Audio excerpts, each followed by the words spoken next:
Tuloy na ang inaabangang acting comeback ng kapamilya star na si Jessie Mendiola sa pagbibida niya sa upcoming action drama series ng ABS-CBN na Nobody.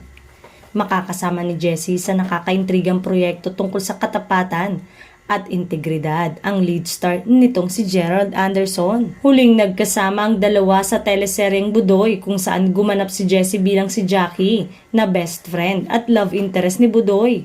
Ang Nobody, ang unang TV project ng aktres pagkatapos niya muling pumirma ng kontrata sa talent management arm ng ABS-CBN na Star Magic noong July. Ilan sa mga pinagbidahan niyang programa sa telebisyon ang Maria Mercedes, Sabel, Precious Heart, Romance Present Paraiso, at You're My Home. At naging regular cast din siya ng comedy program na Banana Sunday.